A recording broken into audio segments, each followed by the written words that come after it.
नमस्कार, अपना प्रदेश उत्तर प्रदेश उत्तराखंड देख रहे हैं आप। मैं हूं आपके साथ पूजा मोहन पांडे। बुलेटिन की शुरुआत बड़ी और अहम जानकारी के साथ करेंगे। बड़ी खबर सामने आ रही है कानपुर से।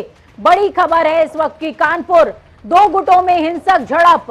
परेड चौराहे के पास पत्थरबाजी, बाजार बंद को लेकर के दो पक्ष आमने सामने हो गए। जुमे की नमाज के बाद बवाल पेश आया है। बड़ी खबर अहम जानकारी आपको कानपुर से दे रहे हैं, जहां पर जुमे की नमाज के बाद बवाल पेश आया है। दो गुट आमने सामने हुए हैं।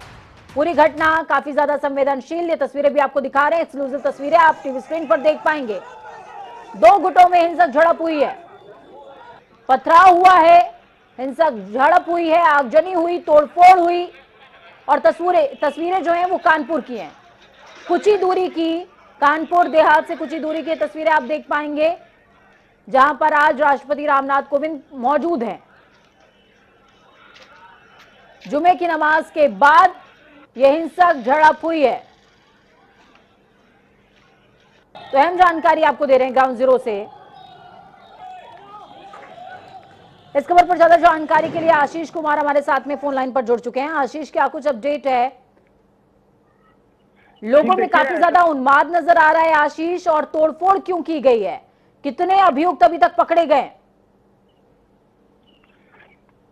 जी देखिए, मैं आपको जानकारी देना चाहूंगा कि ये जो योगी सरकार ने जो रोड पर अतिक्रमण को लेकर के जो दुकानें हटवाई थी, उनको लेकर के मुस्लिम समुदाय के जो लोग थे, उन लोगों ने जो है इसका जो आह्वान किया है, और जिसको लेकर के दो पक्षों में काफी ज्यादा विवाद हो गया था। और एक पक्ष ने इस दुकानों को हटाने को लेकर के ईंट पथराव कर दिए, और इसको लेकर के जब दूसरा पक्ष आगे बढ़ा है तो उसके बाद दोनों में जमकर ईंटें पत्थर चले हैं और हवाई फायरिंग वगैरह भी हुई है।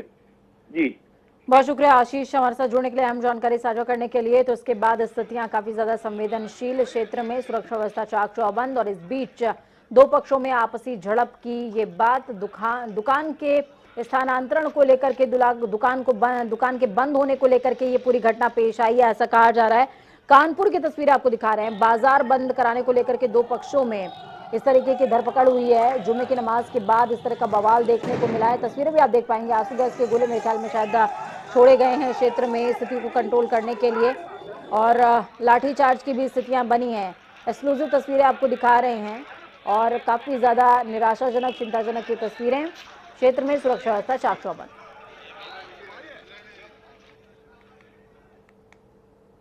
तो चलिए खबरों में आगे बढ़ते हैं। बात उसी कानपुर के कुछ दूरी की करते हैं, यानी कि कानपुर देहात की करते हैं, जहां पर राष्ट्रपति रामनाथ कोविंद कानपुर देहात स्थित अपने पैतृक गांव परौक पहुंचे हुए हैं, जहां पर गांव में उनका भव्य स्वागत हुआ। राष्ट्रपति रामनाथ कोविंद ने गांव पहुंचकर सबसे पहले पथरी देवी मंदिर में मत्था टेका। राष्ट्रपति के साथ उनकी पत्नी सविता कोविंद और प्रधानमंत्री नरेंद्र मोदी ने भी दर्शन किए हैं। राष्ट्रपति बनने के बाद अपने गाँव का ये उनका दूसरा दौरा था। राष्ट्रपति ने अपने गाँव आने पर हेलीपैड पर प्रधानमंत्री का भी स्वागत किया है। पीएम उन्हें देखकर चौंक गए और अपने संबोधन के दौरान इसकी चर्चा की। पीएम मोदी ने कहा कि जिनकी अगवानी में हम काम कर रहे हैं, उनका मेरे स्वागत में आने पर पूछा कि आप क्यों आए। उन्होंने बताया कि आज मैं राष्ट्रपति नहीं, इस गांव के एक नागरिक के तौर पे आपका स्वागत करने आया हूं। राष्ट्रपति का ये कहना अतिथि देवो भवो के संस्कार का उदाहरण है। स्थानीय स्तर पर प्रशासन के जरिए जो इस गांव माननीय राज्यपाल महोदय, जोरदार तालियों से परौक की इस धरती पर स्वागत, अभिनंदन और वंदन। तो चलिए खबरों में आगे बढ़ेंगे। बात करेंगे उत्तर प्रदेश के सबसे खास दिन की। खास दिन क्यों? क्योंकि $1 ट्रिलियन की इकोनॉमी बनाने का उत्तर प्रदेश को सपना प्रधानमंत्री ने देखा था, और इसी सपने को साकार होते आज उत्तर प्रदेश में देखा भी गया। राजधानी लखनऊ में उत्तर प्रदेश की योगी आदित्यनाथ सरकार ने अपने लगातार दूसरे कार्यकाल के पहले ही चरण में 5 लाख लोगों को रोजगार देने का अवसर देने की नींव रख दी है। प्रधानमंत्री नरेंद्र मोदी ने लखनऊ में यूपी इन्वेस्टर्स समिट 3.0 का आगाज किया। पीएम मोदी लखनऊ के इंदिरा गांधी प्रतिष्ठान में ग्राउंड ब्रेकिंग सेरेमनी में 80,224 करोड़ की 1,406 परियोजनाओं का शिलान्यास करते नजर आए, जिससे 5 लाख लोगों को सीधे तौर पर अवसर मिलेगा, रोजगार मिलेगा। प्रधानमंत्री नरेंद्र मोदी ने इस अवसर पर उत्तर प्रदेश को देश की सबसे बड़ी पावर बताया है। उन्होंने कहा कि उत्तर प्रदेश इस समय भारत की प्रगति की सबसे बड़ी शक्ति है। इस सुपर पावर के दम पर देश आगे बढ़ रहा है। उत्तर प्रदेश में 15 से ज्यादा शहर की आबादी 15 लाख से ऊपर की है, जो कि बड़ी संभावना बना हुआ है। साथियों, यूपी में 80,000 करोड़ रुपए से ज्यादा के निवेश से संबंधित समझौते यहां हुए हैं। ये रिकॉर्ड निवेश यूपी में रोजगार के हजारों नए अवसर बनाएगा। ये भारत के साथ ही उत्तर प्रदेश की ग्रोथ स्टोरी पर बढ़ते विश्वास को दिखाता है। आज दुनिया में जो वैश्विक परिस्थितियां बनी है, वो हमारे लिए बड़े अवसर भी लेकर आई है। दुनिया आज जिस भरोसेमंद साथी को तलाश रही है, दुनिया तलाश रही है, उस पर खरा उतरने का सामर्थ्य सिर्फ हमारे लोकतांत्रिक भारत के पास है। कोरोना काल में भी भारत रुका नहीं, बल्कि अपने रिफॉर्म्स की गति को और बढ़ा दिया। इसका परिणाम आज हम सभी देख रहे हैं। हम G20 अर्थव्यवस्थाओं में सबसे तेजी से ग्रो कर रहे हैं। आज भारत ग्लोबल रिटेल इंडेक्स में दूसरे नंबर पर है। वहीं ज्ञानवापी मस्जिद को लेकर मुस्लिम पक्ष और हिंदू पक्ष के धर्मगुरु और इतिहासकार अलग अलग बैठक कर रहे हैं। इसी क्रम में आज वाराणसी के लमही स्थित सुभाष भवन में काशी धर्म परिषद की ओर से संतों की बैठक आयोजित हुई। इस बैठक में उपासना स्थल अधिनियम यानी कि प्लेसेस ऑफ वर्शिप एक्ट 1991 को तत्काल रद्द करने समेत कुल 22 प्रस्ताव पास हुए हैं। पातालपुरी मठ के पीठाधीश्वर महंत स्वामी बालक दास ने बताया कि इन प्रस्तावों की सूची राष्ट्रपति, प्रधानमंत्री और यूपी के मुख्यमंत्री के साथ ही शासन प्रशासन से जुड़ी सभी शीर्ष लोगों को भेजकर उन्हें अमल में लाने की मांग हम कर रहे हैं। महंत स्वामी बालक दास ने कहा कि ज्ञानवापी में शिवलिंग मिला है, इसके बावजूद हमें हमारे आराध्य देवता की पूजा नहीं करने दी जा रही, फिर वहां नमाज क्यों पढ़ी जा रही है। उन्होंने कहा कि अगर वहां नमाज पढ़ी जाएगी तो हम भी पूजा करने की मांग हर हाल में करेंगे। ऐसे में बेहतर यही होगा कि जब तक इस पूरे मसले को अदालत चला रहा है, अदालत इसको लीड कर रहा है, तब तक ज्ञानवापी में हिंदुओं के साथ ही मुस्लिमों की आवाजाही पर प्रतिबंध रहे। देखिए, आज जो प्रस्ताव पास 22 प्रस्ताव पास हुए हैं वो आपको दी गई है। तो ऐसी स्थिति में क्या है कि जिस प्रकार से हमारे सनातन धर्म पर अपमान किया गया, शिवलिंग को अपमान किया गया, उन पर FIR दर्ज होगी और हमको पूजा करने का अधिकार दिया जाए, नमाज पढ़ना वहाँ बंद किया जाए, इस प्रकार की बातें। और जिस प्रकार से कट्टरता फैलाई गई और जैसे ओवैसी जैसे लोग जो गलत बोल रहे हैं बार बार, उनके ऊपर FIR हो, मुकदमा हो, किसी प्रकार की देश में अशांति पैदा ना हो। इसमें कई चीज़ें जो 7 बिंदु हैं मुख्य रूप से और 16 बिंदु हैं, इसके बाद टोटल 22 हैं। उन 22 पर हम लोगों ने प्रस्ताव पारित किए हैं। सरकार से मांग किएंगे, हम चिट्ठी भी लिखेंगे राष्ट्रपति से लेकर प्रधानमंत्री तक को कि हमारे साथ अन्याय जो अभी तक होता रहा है उसको अब हमारा न्याय मिलना चाहिए। हमारे आदि विश्वेश्वरनाथ को पूजा करने का आदेश हमको दिया जाए, क्योंकि यहाँ पर जो बार बार लोग चिल्ला रहे फुब्बारा फुब्बारा, फुब्बारा है नहीं, सारे साबूत मिल चुके हैं। शास्त्र में भी साबूत हैं और इतिहास में साबूत हैं, इसके बाद सर्वे की रिपोर्ट में भी साबूत मिल चुके हैं। तो अब स्थिति ये बनी हुई है कि हमको वहाँ पूजा करने का आदेश दिया जाए, क्योंकि उनके कुरान में भी कुछ नहीं, हमारे तो पुराणों में हर जगह भरा पड़ा है, काशी के नाम से जाना जाता है, विश्वेश्वर के नाम से हर जगह। तो अब मुझे पूजा करने का आदेश दिया जाए और अन्यथा उनकी जो नमाज अभी पढ़ रहे तत्काल उस पर बैन किया जाए।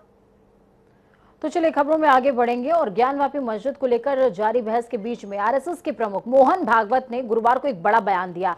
ये बयान सबको सुनना चाहिए। मोहन भागवत ने नागपुर में संघ कार्यकर्ताओं को संबोधित करते हुए कहा कि अब RSS मंदिरों को लेकर कोई आंदोलन नहीं करने वाला है। इसके अलावा उन्होंने अपने भाषण के दौरान राम मंदिर आंदोलन का भी जिक्र किया। मोहन भागवत ने कहा कि संघ ने राम मंदिर आंदोलन में जरूर हिस्सा लिया था और लेकिन तब संघ ने अपनी मूल प्रवृत्ति के विरोध जाकर उस आंदोलन में हिस्सा लिया था। साथ ही मोहन भागवत ने ज्ञानवापी विवाद पर भी अपने विचार रखे। उन्होंने कहा कि इतिहास को कोई नहीं बदल सकता। ज्ञानवापी का मुद्दा एक है, इसे हिंदू मुस्लिम से जोड़ना बिल्कुल गलत है। साथ ही उन्होंने कहा कि अब देश में किसी भी समुदाय के बीच में लड़ाई नहीं होनी चाहिए। भारत को विश्व गुरु बनना चाहिए और पूरी दुनिया को शांति का पाठ सिखाना चाहिए।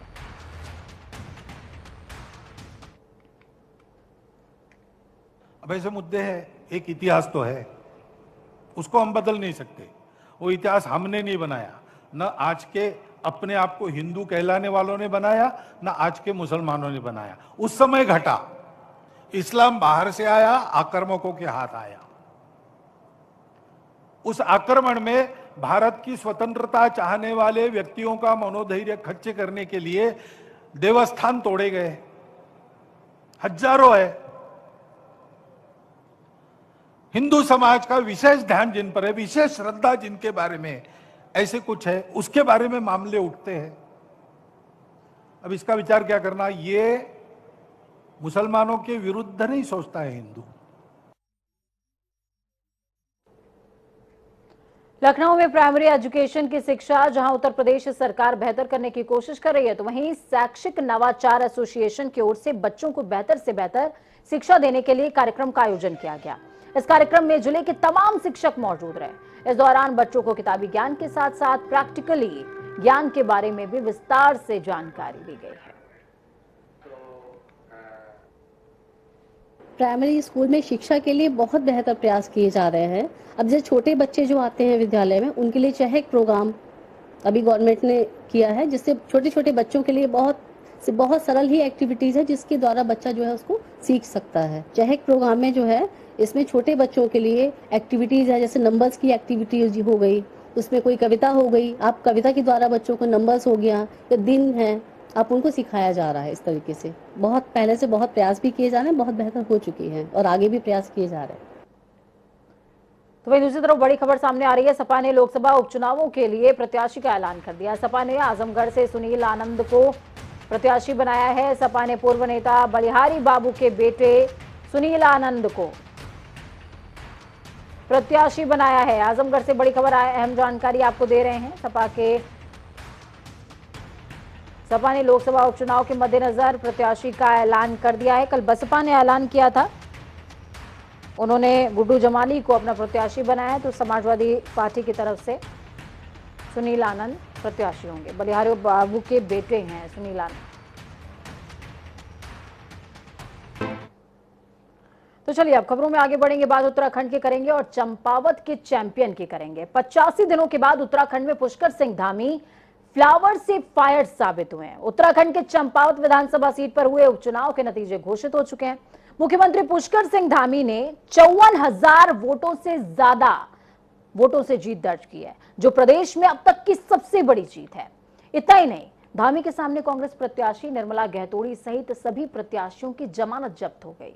एक खास रिपोर्ट देखिए।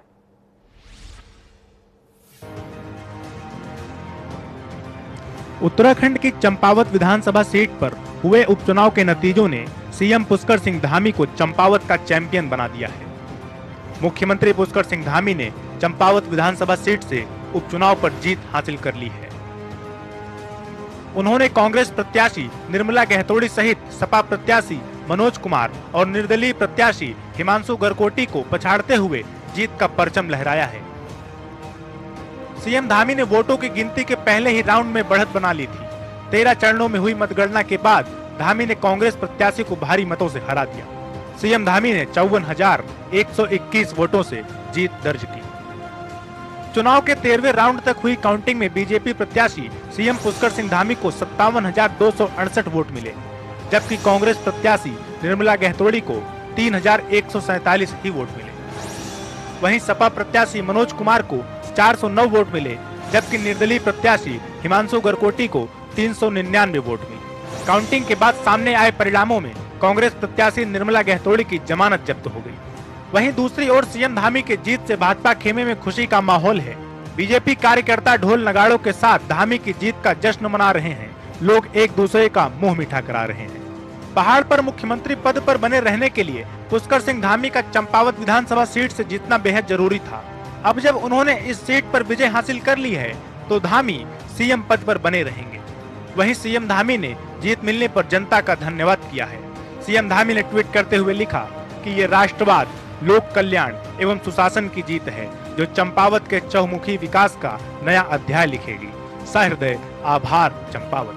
धामी ने 23 मार्च को लगातार दूसरी बार प्रदेश के मुख्यमंत्री पद की शपथ ली थी। हालांकि संवैधानिक प्रावधानों के अनुसार मुख्यमंत्री बने रहने के लिए उन्हें 6 महीने के अंदर विधायक बनना था। इसीलिए चंपावत विधानसभा का उपचुनाव उनके राजनीतिक भविष्य को लेकर काफी महत्वपूर्ण हो गया था। लेकिन उपचुनाव के नतीजों ने चंपावत के साथ ही पहाड़ का भी रुख स्पष्ट कर दिया कि हाँ, वाकई में पहाड़ को पुष्कर भा गए हैं। राज पुष्कर सिंह धामी का ही रहेगा।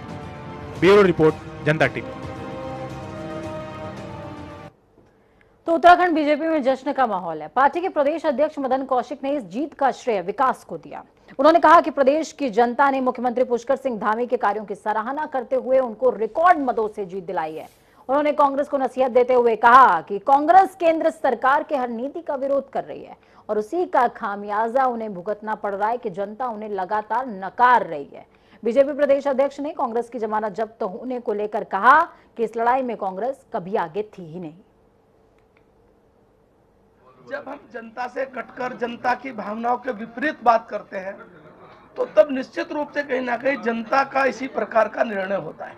आप राम मंदिर का विरोध करोगे, आप 3 तलाक का विरोध करोगे, आप कानून जो नागरिक संशोधन कानून का विरोध करोगे, आप हर ऐसे आप वैक्सीन का विरोध करोगे, आप उत्तराखंड के विकास का विरोध करोगे। तो जो विकास का विरोध इस रूप में हर चीज को लेकर करते हैं तो निश्चित रूप से जनता की जो भावना है वो इसी रूप में उजागर होगी। तो वहीं दूसरी तरफ कांग्रेस प्रत्याशी निर्मला गहतोड़ी की जमानत जब्त हो गई, जिसके बाद कांग्रेस संगठन सकते में है। कांग्रेस के बड़े नेता लोकतंत्र की बात जरूर कर रहे हैं, लेकिन पूरे उपचुनाव को सरकार के दबाव में संपन्न होने का आरोप भी लगा रहे हैं। जो परिणाम आया है उसको स्वीकार करना चाहिए, लेकिन जिस तरीके से चुनाव चला वो चिंता का विषय है और लोकतंत्र की हत्या के रूप में मैं इसको देखता हूँ।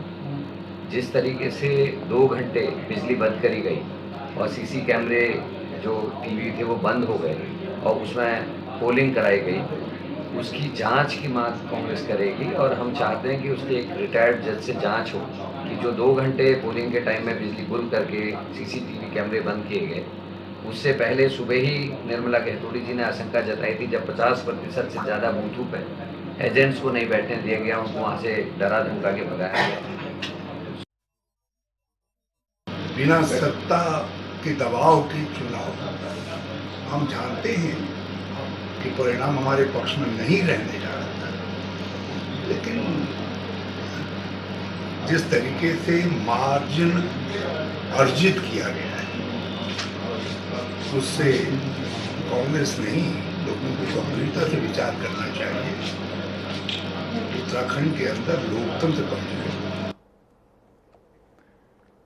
तो चलिए वक्त यहाँ पर छोटे से ब्रेक का। ब्रेक के उस पार खबरों का सफर लगातार जारी रहेगा। बने रहिए जनता टीवी के साथ, क्योंकि हमें आपकी ताकत। अपना और अपनों का बहुत ख्याल रखिए। नमस्कार।